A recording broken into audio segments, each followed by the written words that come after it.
Tres versículos vamos a leer en esta noche. Voy a pedir por favor que ustedes mismos me los busquen. Y los tres versículos están en el Antiguo Testamento en tres libros diferentes. Uno está en el libro de Lamentaciones. ¿Saben? Hablando de todo un poco, una vez fui a predicar a Italia y hablé del libro de Lamentaciones. Y me llamó la atención cómo es posible que el Señor diga en su palabra que Él quiere cambiar nuestro lamento en baile y haya un libro en la Biblia que se llame el libro de los lamentos.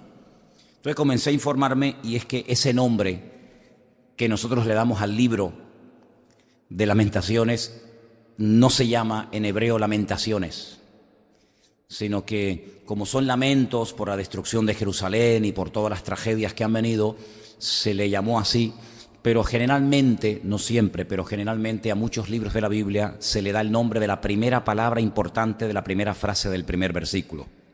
Por ejemplo, la primera palabra del libro del Génesis es Bereshit y se le llama a ese primer libro pues así, Bereshit, y así sucesivamente, ¿no? Y el libro de Lamentaciones empieza con la expresión ¿cómo? ¿Verdad? ¿Cómo ha quedado desolada la hermosa, la ciudad de Jerusalén, la que tantos amantes tuvo y después toda la abandonaron y la traicionaron?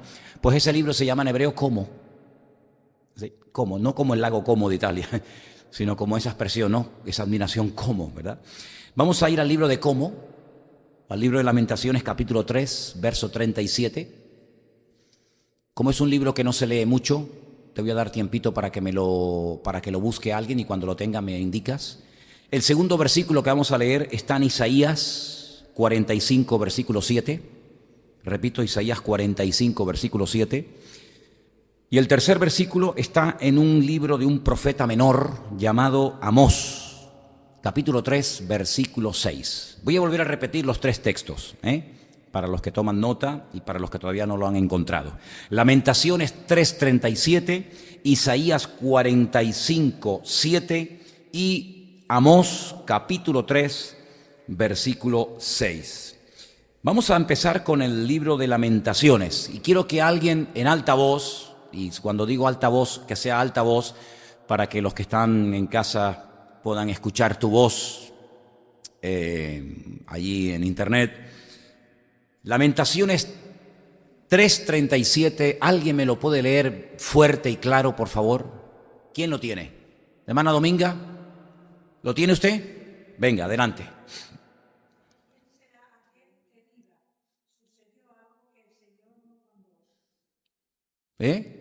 Interesante la pregunta, ¿no?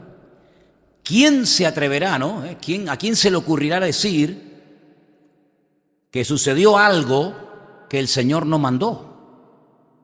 Como si aquí la creación o los ángeles o los seres humanos o los demonios pudieran hacer lo que le da la gana sin pedirle permiso a nadie, ni siquiera al mismísimo Creador. ¿Quién se atreverá a decir, bueno, esto ha ocurrido, pero Dios no tiene nada que ver con este tema? Es interesante la pregunta que lanza aquí el autor de este libro, que no es otro más que Jeremías. Quiero decirles que en nuestras Biblias tenemos el libro del profeta Jeremías y el libro de Lamentaciones, pero originalmente algunos creen que era parte de un solo libro. Versículo 38 dice, de la boca del Altísimo no sale lo bueno o lo malo y lo bueno. Nosotros tenemos un concepto a veces muy equivocado de lo que es bueno y de lo que es malo. Puede ser que lo que nosotros llamamos bueno, Dios diga, de bueno nada, eso es malo. Y puede ser que lo que nosotros decimos, no, eso es malo, Dios diga, no, eso es bueno. No te olvides que estamos en la época, el domingo vamos a hablar creo que de un tema muy, muy interesante en qué época de la historia, ¿cómo se llama esta época? Nosotros no vivimos en la época del Renacimiento, una época extraordinaria de la historia de la humanidad. Lean el Renacimiento. Yo cuando estaba en el ejército, como pasaba tantas horas sin hacer nada a veces, pues me empecé a leer y a leer y a leer libros y me leí en una semana un montón de cosas sobre el Renacimiento y es una época de la historia impresionante, pero tremenda. La cantidad de cosas que se descubrieron, los adelantos, una explosión de conocimiento a nivel mundial, bueno, viajes, etcétera, etcétera, pero no estamos en esa época. Nosotros no estamos en plena Edad Media. La Edad Media duró 1000 años. Una época tenebrosa, sucia, de ignorancia, terrible, pero nosotros no conocimos esa época. ¿En qué época? ¿Cómo se llama la época en la que estamos nosotros ahora? No estamos en la época del racionalismo, que hubo una época, un siglo que se llamó la era del racionalismo, ¿no? Ahora nuestra época se llama el posmodernismo, ya ni siquiera estamos en el modernismo. No, eso ya pasó la historia, ahora estamos en el posmodernismo. ¿Y cuáles son las características? Se van a quedar asombrados. Se van a quedar asombrados las características de esta época, cómo se están dando todas de una forma increíble, y todas ellas basadas, por supuesto, en la palabra de Dios, ¿no? Entonces estamos en una época en donde a lo bueno nos lo están presentando como si fuera malo, terriblemente malo, y cosas malas desde siempre, prohibidas incluso en la palabra de Dios, pues nos dicen, no, de malo nada, esto es bueno, no pasa nada, porque el pecado mortal de la Biblia, ustedes saben cuál es, ¿verdad? Pero el pecado mortal en esta era de posmodernismo, ¿cuál es? ¿Cuál es el pecado que la sociedad no perdona? Lo que ellos llaman la intolerancia. En el momento en el que tú llevas la contraria, o en el momento en el que tú te defines, te decantas y dices, no, eso no es así, por esto, automáticamente eres un intolerante y ya, amigos, se te cierran todas las puertas habidas y por haber. Incluso hay personas que han perdido sus puestos de trabajo y el respeto y el apoyo de la gente porque eres un intolerante. No te adaptas a los tiempos. Tremendo, ¿no? En vez de los tiempos adaptarse a nosotros, es el hombre el que tiene que adaptarse a los tiempos. ¿Por qué se lamenta el hombre viviente? Laméntese el hombre en su pecado. Si de alguna cosa tienes que lamentarte, lamentate de tu pecado, de tu condición miserable de pecador. Escudriñemos nuestros caminos. Este versículo es buenísimo. Versículo 40. Escudriñemos nuestros caminos y busquemos y volvámonos a Dios. Levantemos nuestros corazones y manos a Dios en los cielos. Oye, qué letra de una canción hay aquí, Madre mía, que hay una letra para una canción espectacular, Nosotros nos hemos rebelado, fuimos desleales y tú no perdonaste. ¿Pero de qué época estamos hablando? ¿Esto qué es, el periódico de hoy? ¿Esto es un artículo que se ha publicado hoy en El País, en el ABC o en algún periódico de hoy? ¿Esto cuándo se escribió? Esto es de la época de Jeremías. Esto es siglos antes de Cristo. Pues parece que está describiendo nuestro tiempo. Desplegaste la ira y nos perseguiste, mataste y no perdonaste. Te cubriste de nube para que no pasase la oración nuestra. Dios mismo diciendo, ni las oraciones van a llegar a mi presencia. Tremendo, ¿no? Nos volviste en oprobio y abominación en medio de los pueblos. Todos nuestros enemigos abrieron contra nosotros su boca. Temor y lazo fueron para nosotros asolamiento y quebranto. Ríos de agua echan mis ojos por el quebrantamiento de la hija de mi pueblo. Y lees el resto del libro y dice, madre mía, este hombre está destrozado. Y mira que lo advirtió, Venía en el barco en estos días. La ida para allá se me hizo muy corta, aunque el barco se movió. Yo no sé cómo fue la tormenta de los tiempos de Jonás, no fue tanto, ¿no? Pero para allá el barquito se movió. Para acá no, para acá el barco vino muy tranquilo y me dio tiempo para estar leyendo. Y venía leyendo al profeta Jeremías, y creo que ya lo dije en una ocasión, seguro que sí. Pero 40 años se pegó Jeremías, diciendo, si no se arrepienten, si no van a dejar de pecar y no van a cambiar, lo mejor que pueden hacer, fíjate lo que les proponía, era rendirse, abrir la puerta de la ciudad de Jerusalén, entregarse al enemigo, porque esta batalla no la vais a poder ganar, porque no tenéis el apoyo de Dios. Claro, el rey Sedequías, que era el que en aquel momento estaba reinando sobre la casa de Judá, decía, pero qué disparate nos estás diciendo, ¿cómo que nos vamos a rendir al enemigo? Tendremos que pelear contra el enemigo. Y Jeremías le decía, claro, tenemos que pelear contra el enemigo cuando sabemos que Dios nos respalda y nos apoya. Pero ¿cómo vamos a ir a una guerra sin Dios? Estamos locos.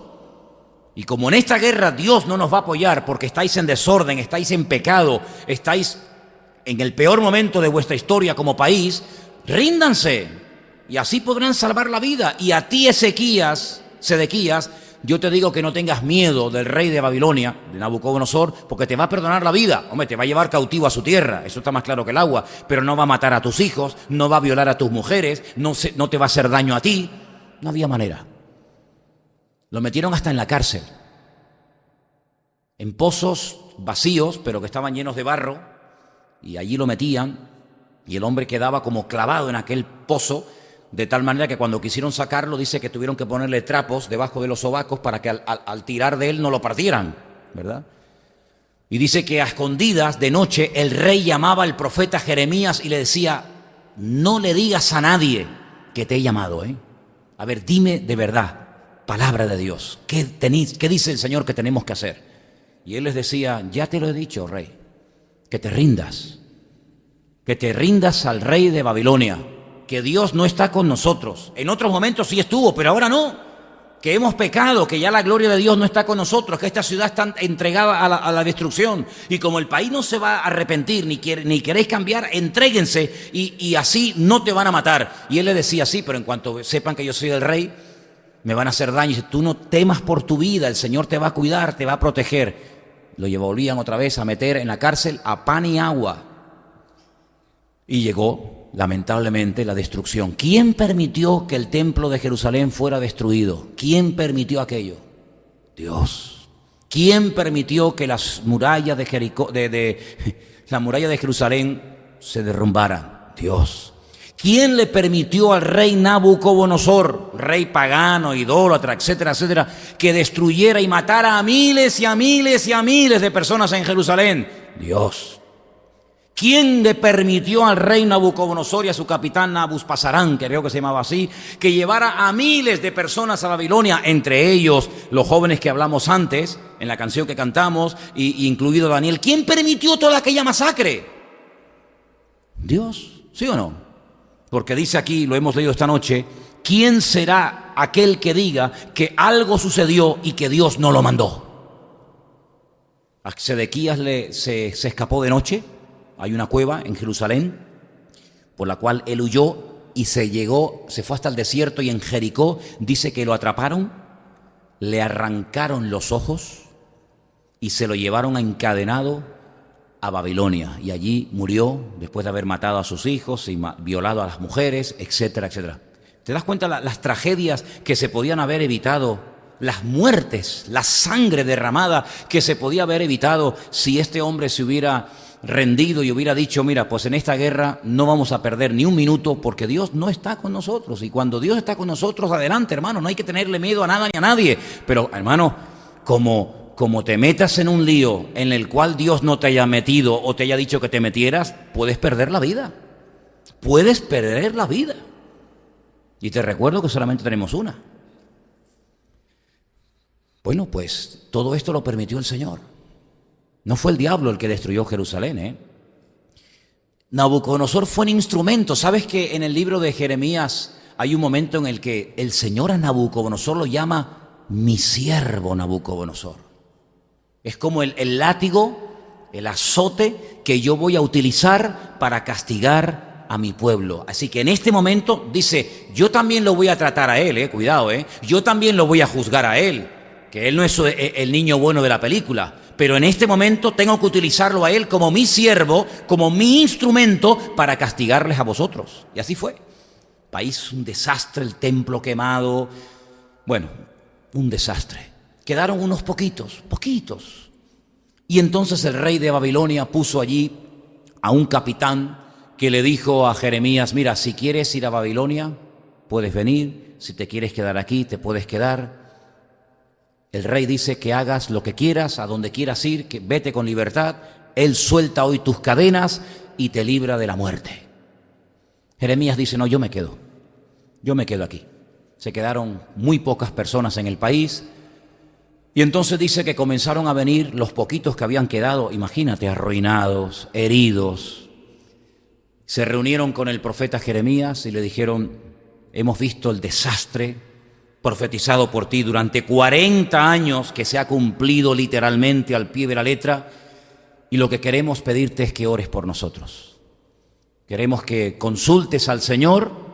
Todo esto lo leía en este viaje que he hecho en estos días, ha sido un tiempo extraordinario, ¿no? Queremos que consultes, que hables con el Señor y que le digas: háblame, Señor, para que este pueblo sepa lo que ahora tiene que hacer. Ya no tenemos casas, ni fincas, ni tenemos futuro, ni presente, no tenemos nada. Y lo que el Señor te diga, lo obedeceremos y cumpliremos con la palabra del Señor. Muy bien. Jeremías se va a orar y se pega 10 días. 10 días.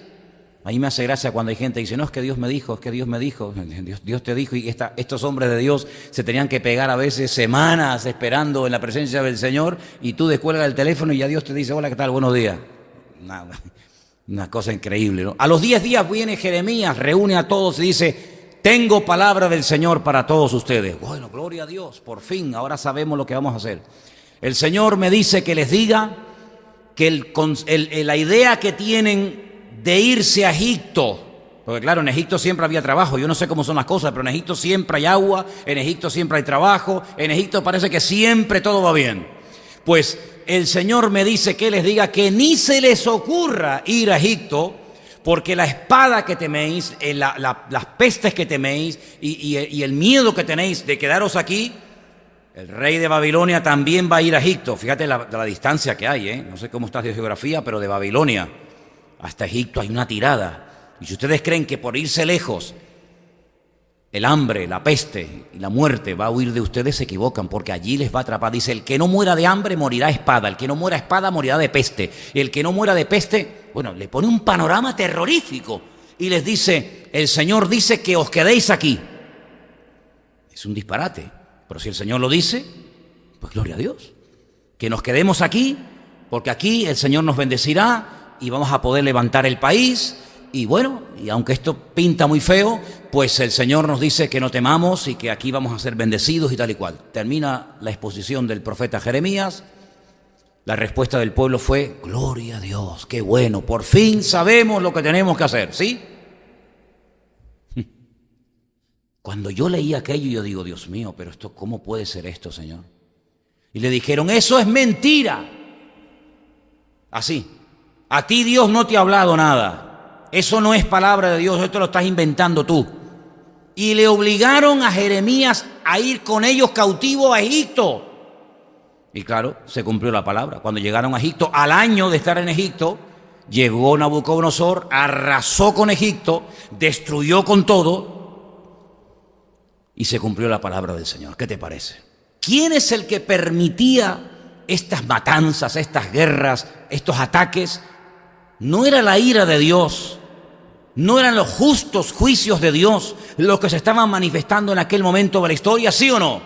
No te quepa la menor duda. Y si Dios tiene que utilizar a Nabucodonosor, lo usa. Y si tiene que utilizar a Herodes, lo usa. ¿Para qué? Hombre, porque hay una palabra que decía que muchos niños inocentes morirían en la época del nacimiento del Mesías. Y bueno, pues tendremos que utilizar a este desgraciado, a este Herodes. Y no hay momentos en los que Dios utilizó al faraón para lo bueno y para torturarlos. Y no hay momentos en los que Dios utilizó a reyes como Ciro para que después volvieran a reconstruir el templo de Jerusalén. ¿Te das cuenta cómo Dios tiene todo bajo su control? Y Él usa, hermano, lo que haga falta. Lo que haga falta. Un hombre, una nube, un rayo, el sol, un perro o lo que sea. Porque Dios tiene todo bajo su control. Y aquí hemos leído esta noche un texto que dice que ¿a quién se le puede ocurrir decir que algo ocurre sin el permiso de Dios? Tremendo el versículo, ¿sí o no? Vamos al segundo. Isaías 45, versículo 7. ¿Quién lo va a leer, por favor? Beatriz, ¿lo tienes? Venga.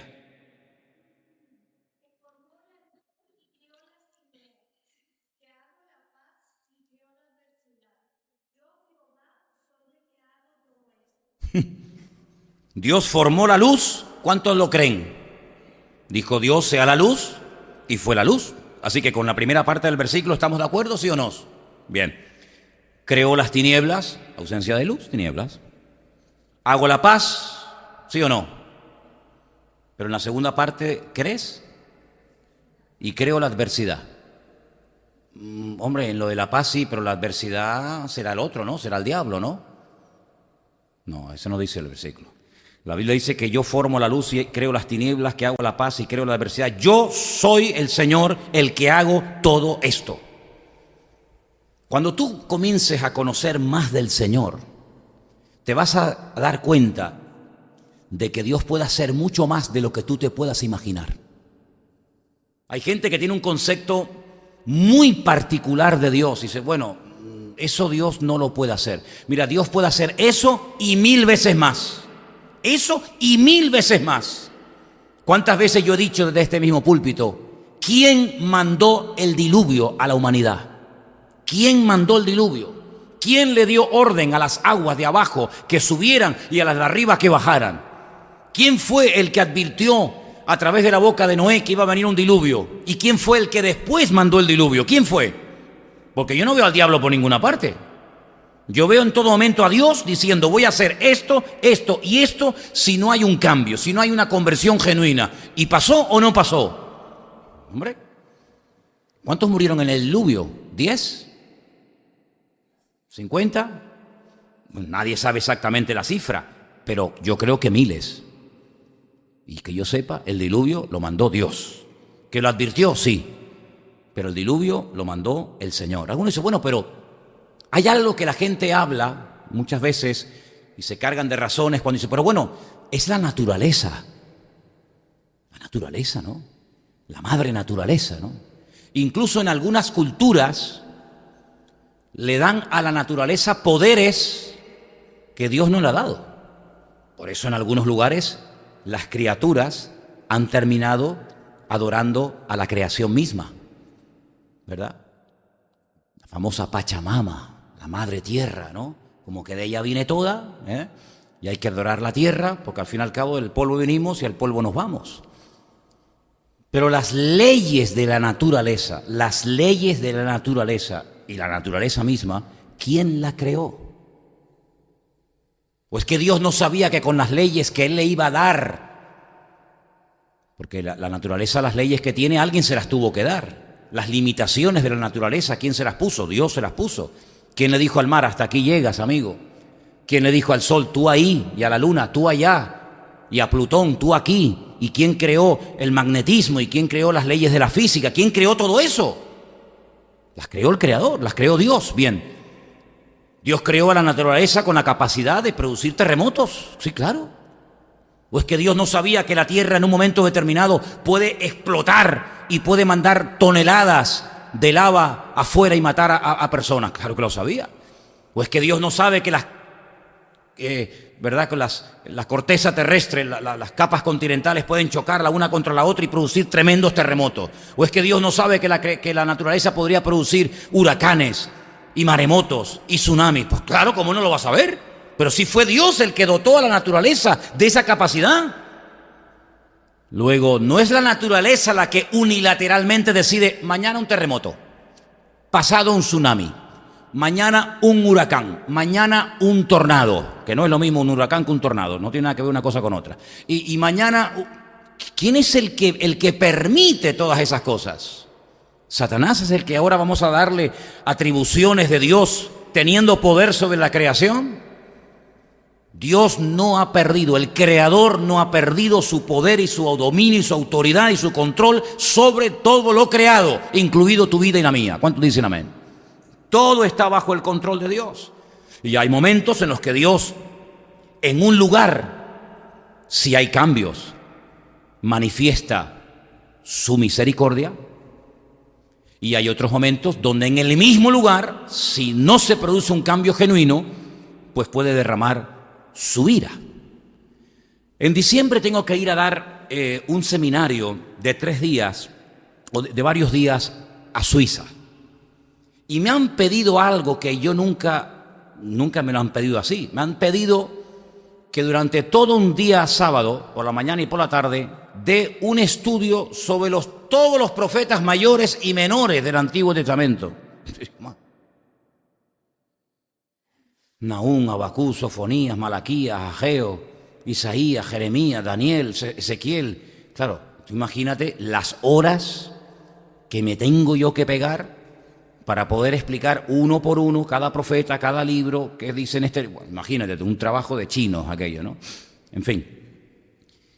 Pues resulta de que en el libro de Jonás, estoy haciendo un resumen de cada libro para poder explicar, en el libro de Jonás El Señor manda a este hombre al imperio más corrupto de la tierra, al más depravado, a un imperio que no solamente ganaba batallas, sino que a los que conquistaba los machacaba como si fueran ratas. Los quemaban, los empalaban, les cortaban la cabeza, los torturaban, le hacían las mayores barbaridades que te puedas imaginar. Esos eran los asirios, cuya capital era Nínive. Y allí le dice el Señor al profeta Jonás: vete a predicarle. Es como si el Señor mañana me dice: vete a predicar a, no sé, ¿dónde estarán ahora? En Siria o en Afganistán o en Irán. Vete a predicarles a los jefes del ISIS, del Daesh. Digo, ¿quién yo? Señor, ¿no puedes mandar a Juan Carlos? Señor, manda... No, quiero que vayas tú. Yo, así en crudo, diría: Dios, con los sitios que hay, no me puedes mandar a otro sitio. Ahora tengo yo que ir allí. Además, cuando me vean que soy cristiano, que soy pastor, imagínate. Claro, Jonás dice: yo no voy allí ni loco. Judío, que voy a predicarles en contra de su religión, en contra de sus barbaridades. Así el hombre salió corriendo. Es que criticamos a Jonás, pero es que yo también lo hubiera hecho, hermanos. Y claro, él se fue en un barco de vela. Yo me hubiera ido en lo más rápido. Y cuanto más lejos, mejor. Pues el Señor, oye, no paró hasta llevarlo a Nínive. Y para sorpresa de él, el hombre predica y se convierte en todos. Todos se convierten, desde el mayor hasta el menor. El rey se humilló, hasta los perros, dice la Biblia, que ayunaron ese día, y Nínive no fue destruida y se salvó milagrosamente. Nunca ha habido un ejemplo de una ciudad entera que se haya convertido, por lo menos entre comillas temporalmente, como en el tiempo de Jonás. Pero leyendo el libro de Nahum, porque los libros de los profetas menores son muy interesantes, son muy bonitos, tienen cosas preciosas muchos de ellos. En el libro de Nahum, aproximadamente entre 100, 150 años después de Jonás, todo el libro de Nahum habla acerca de la destrucción de Nínive. Es decir, que aquella conversión aparentemente les duró como muchos 150 años. A los 150 años, el mismo Dios que perdonó a Nínive, el mismo Dios que tuvo clemencia y misericordia y piedad de esa ciudad corrupta, pues llega y la destruye. El mismo Dios. No es que Nínive fue perdonada por Dios y Nínive fue destruida por el diablo. No. Es que el Dios que perdonó a Nínive es el mismo Dios que luego destruye a Nínive. El mismo. Y hay gente que no entiende este concepto de la naturaleza de Dios, que como Dios es muy bueno, pues claro, Dios no puede permitir ninguna cosa que se nos vaya de nuestro concepto, de nuestro... No, Dios puede permitir mucho más de lo que tú te imaginas. Y vuelvo a repetir lo que dije al principio del culto. A mí no me sorprenden que de vez en cuando se vean las manifestaciones del justo o de los justos juicios de Dios. A mí lo que me sorprende es que no se vean más. A mí lo que me sorprende es que España no haya sido destruida hace siglos. Porque si ustedes leen a los dramaturgos de hace 80, 90, 100 y pico de años en España, y ustedes leen lo que aquellos hombres decían de la sociedad española hace 150, 200 años, pues yo digo, pero si esta gente levantara la cabeza hoy en día, ¿se morirían otra vez? Porque ya hablaban de corrupción, hablaban de divisiones, hablaban de celos, hablaban de envidia, hablaban de barbaridades. Y yo digo, pues 150 o 200 años después, estamos peor que nunca. Así que a mí no me sorprende que en España haya sequía. A mí lo que me sorprende es que todavía haya agua en los ríos y que de vez en cuando llueva en España. A mí lo que me sorprende es eso, no que no llueva, sino que todavía siga lloviendo. Porque la verdad que como seres humanos hemos provocado tanto a Dios que yo no sé cómo todavía hay algunos que con lo que han dicho y con lo que hacen estén vivos. Créanme, sinceramente. Pero dice la Biblia en el Salmo 92 que cuando se levantan muchos impíos, cuando proliferan los impíos, leer el Salmo 92 es para ser todos destruidos a una, ¿verdad? Y dice la Biblia que la maldad llegará a un límite en el que Dios diga, basta. ¿Sabes que hay como un límite?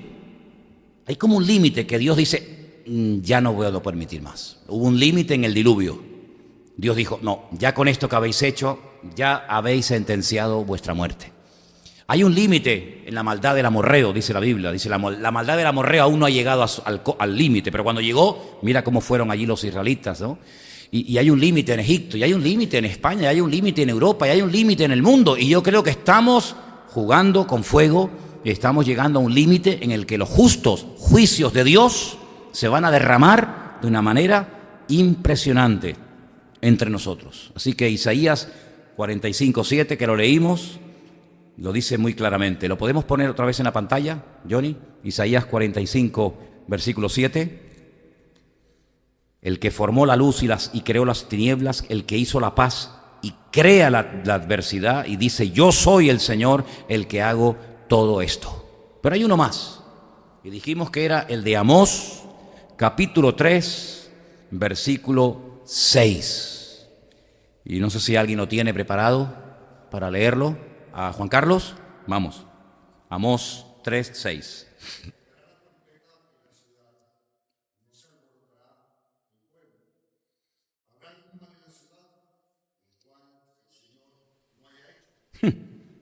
¿Qué preguntas tan interesantes? ¿Qué responderías tú ante estas preguntas?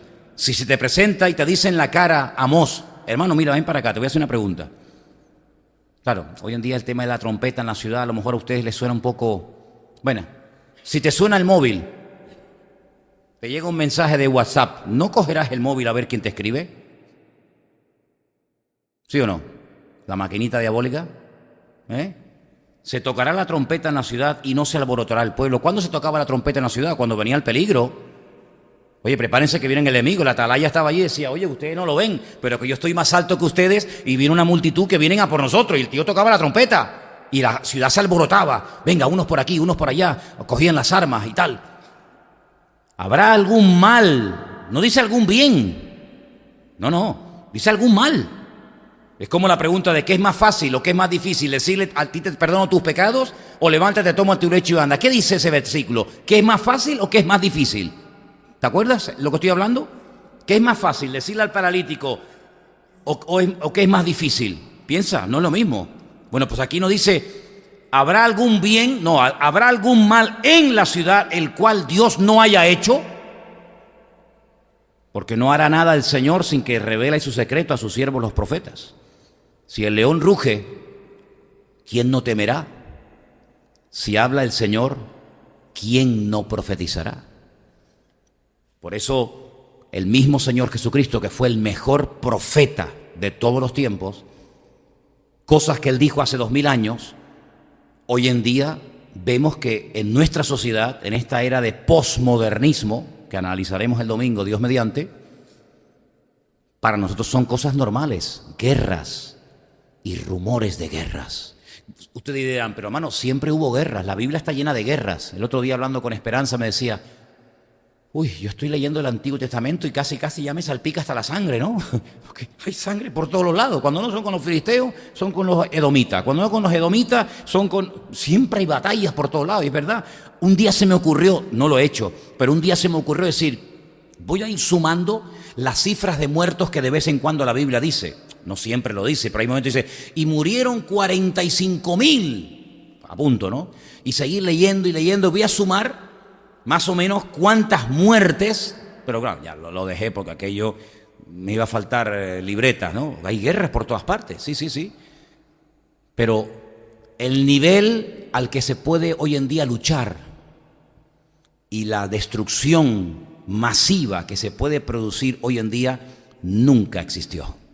Es verdad que cuando venían 1 millón de etíopes, 1 millón de etíopes contra Israel para masacrarla, con aquel Senaquerib y todas aquellas batallas terribles, pues hombre, estamos hablando de unas cifras descomunales, pero allí nadie usaba tanques, ni aviones, ni metralletas, ni pistolas, ni armas atómicas. Allí todo era arcos, flechas, espadas, jabalinas, martillos, piedras y poco más.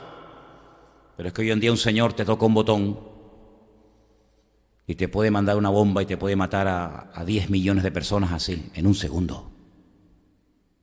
¿Cuándo se ha producido eso en la historia de la humanidad? Pues en esta época.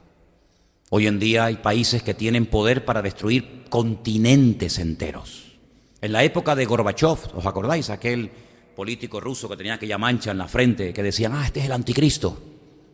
Sí, algunos decían, algunos hermanos, mira el anticristo. Y ¿cómo sabes tú que es el anticristo? Y dice, pues lleva la marca en la frente. No, el hombre lleva un lunar, como que una marca. Pero bueno, hay algunos que ven al diablo por todos lados, ¿no?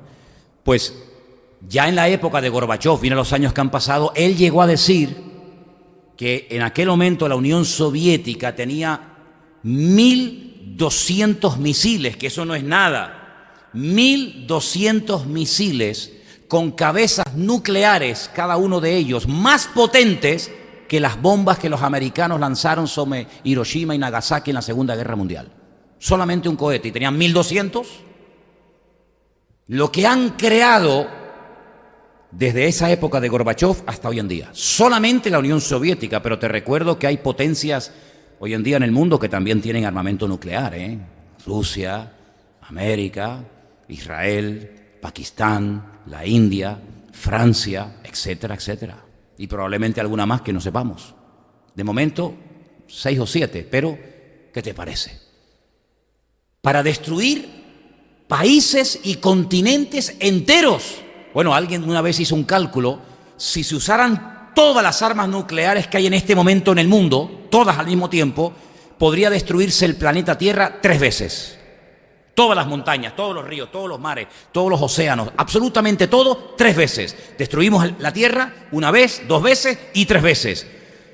¿Qué razón tenía Albert Einstein en los años 50 cuando dijo, si llegamos a una tercera guerra mundial, si llegamos, que vamos a ir a ella, la cuarta guerra mundial pelearemos con piedras y palos? Eso ya lo dijo Albert Einstein en los años 50. Si hay una tercera, la cuarta será con palos y piedra, porque no quedará títere con cabeza. ¿Qué te parece, amigo? Pues estamos a punto de que o bien o bien el otro, o bien por la derecha, o bien por la izquierda, en cualquier momento, porque claro, si tú tienes algo, ¿no tienes la tentación de usarlo? Si tú te compras un buen móvil y lo tienes en la caja, siempre en la cajita, ¿no? Y tú dices, tengo ganas de abrirlo y encenderlo, y este botón para qué es y tal. ¿Sí o no? ¿Tú serías capaz de estar 1 año con el último modelo, el iPhone 8, ¿no? Ese es el último, ¿no? Digo yo, no sé, tú sabes. El iPhone 8, el más perfecto. Te lo compras mañana y llegas a casa y dices, mira, el iPhone que me compré, ¿cuál es? El 8. No, el 8. Sí, el que te saca una foto y te quita kilos y te quita las arrugas y todo. ¡Qué maravilla! ¿Serías capaz de tenerlo hasta fin de año sin abrirlo, sin sacarlo de la caja? Yo no. Ustedes que están en un nivel superior, ¿verdad? Comprarte un coche, una moto, no sé, algo, ropa, zapato, lo que sea, y decir, en los próximos 5 años no lo voy a usar. Y un inconverso, hijo del diablo, que odia a todo el mundo y que tenga un poder tan espectacular en la punta de sus dedos y que no tenga la tentación de hacer así. Es mucha tentación, hermanos. Es mucha la tentación. Pero si ante un fruto, seres perfectos y puros, santos, fueron incapaces de decir no ante un fruto, me da igual si era pera, manzana, melocotón o aguacate, me da igual, en su perfección más absoluta, cuando el hombre nunca iba a tener ese nivel de santidad y de comunión con Dios, fueron incapaces de no decir, dame un poco.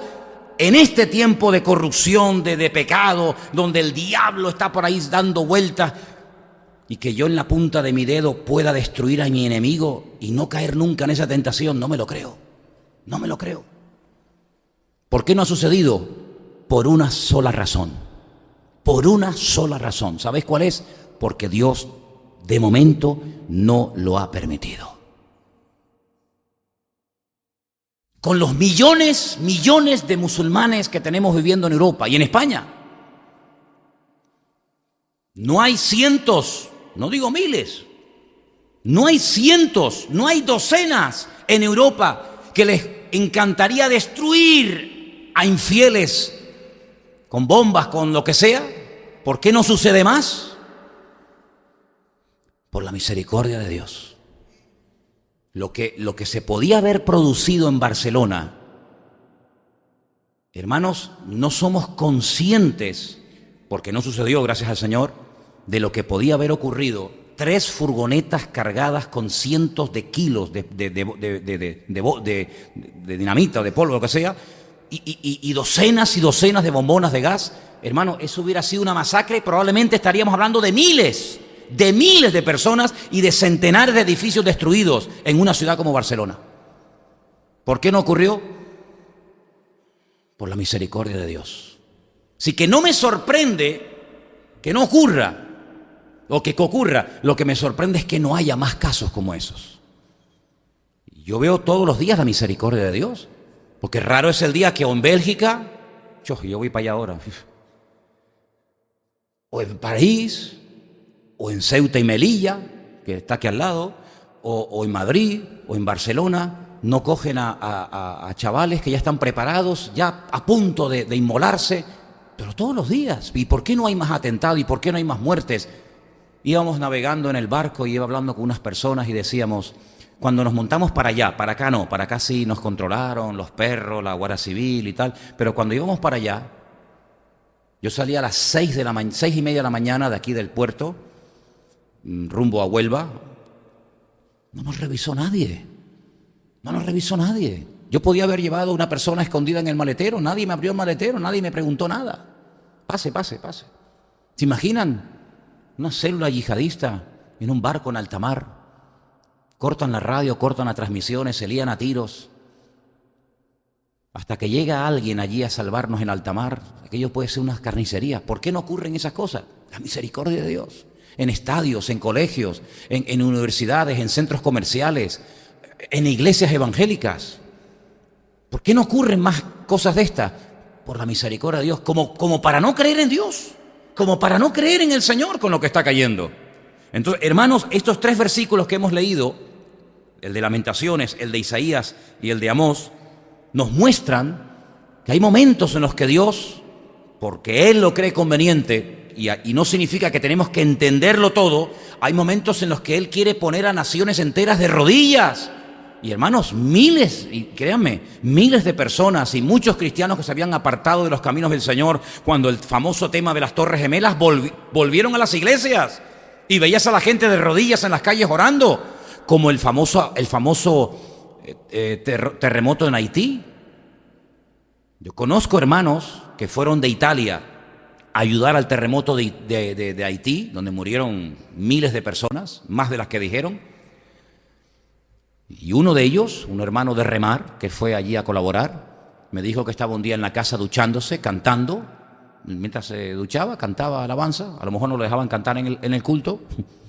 El hombre dice, se desahogaba en la ducha cantando al Señor. Y cuando salió de la casa, se encontró una multitud de gente en la puerta de la calle.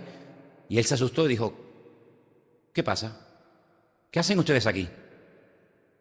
Y le dijeron, es que oímos cantar y hablar de Dios y cantar alabanzas al Señor y vinimos aquí atraídos por esta música. Fue algo increíble. Hermanos, brujos, practicantes de vudú, el escalafón más elevado de la santería, de la brujería, convertidos al Señor, llorando en las calles. Algo impresionante. Bueno, el Señor permitió aquel tremendo terremoto para llevar a Haití de rodillas. Yo no sé cuánto durará ese tiempo. Fue como Nínive, ¿no? Te arrepientes hoy y 100 años más tarde te tengo que destruir. Pero hay momentos que un terremoto, hay momentos que las Torres Gemelas, hay momentos que una guerra, hay momentos que una persecución ponen a países enteros de rodillas. Hombre, el Señor lo que quiere es que nos pongamos de rodillas y que nos humillemos a las buenas. Pero te voy a decir una cosa. El poder de Dios es capaz de poner de rodillas al más duro y al más soberbio que te puedas imaginar. Puso de rodillas a Nabucodonosor, puso de rodillas a Belsasar, puso de rodillas a Faraón, pone de rodillas al que él quiera. Y en estos tiempos nosotros estamos viviendo, y una de las cosas que tenemos que tener, pero clarísimas, clarísimas, es que todo está bajo el control de Dios. Hermanos, y concluyo, España no puede seguir más tiempo como está. España tarde o temprano, como cualquier otra nación de la tierra, tiene que ser tratada por el justo juicio de Dios.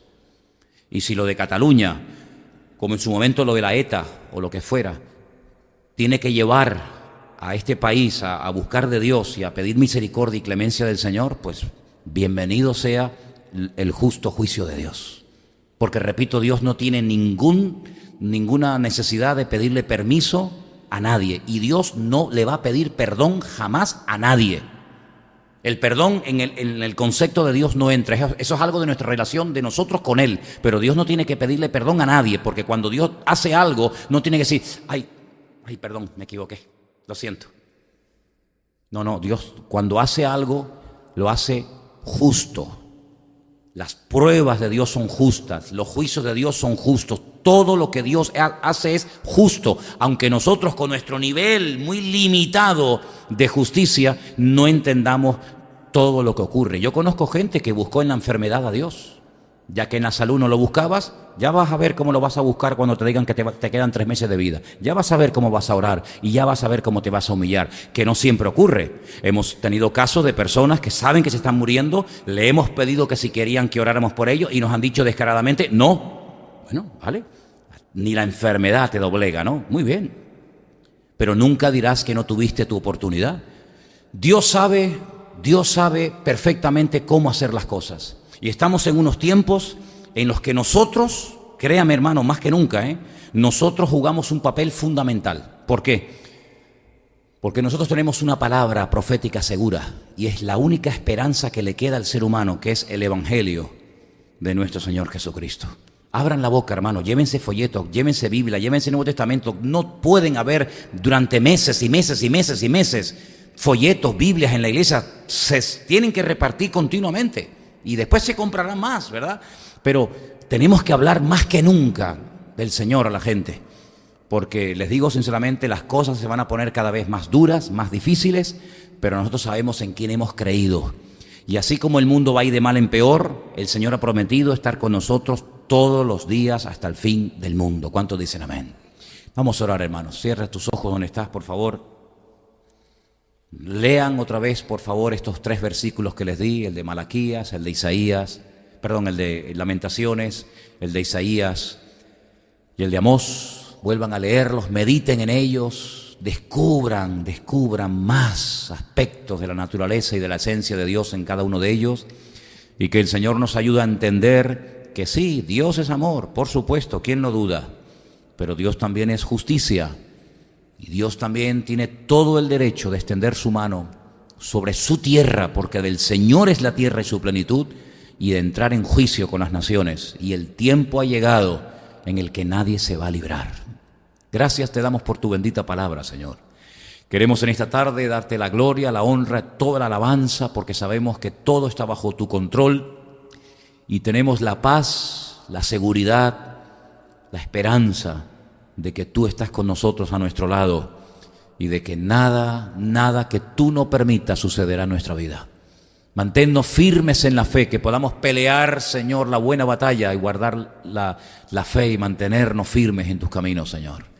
Y ayúdanos a todos y a cada uno de nosotros a aprovechar bien el tiempo, porque los días son malos y se acortan, y que podamos ser luz y que podamos tocar la trompeta y anunciarle al mundo lo que viene, porque si no lo hacemos nosotros, nadie lo hará por nosotros. Ponemos nuestra vida a tu servicio, en el nombre de tu amado Hijo Jesús. Amén y amén. Nos ponemos de pie, queridos hermanos, por favor. Vamos a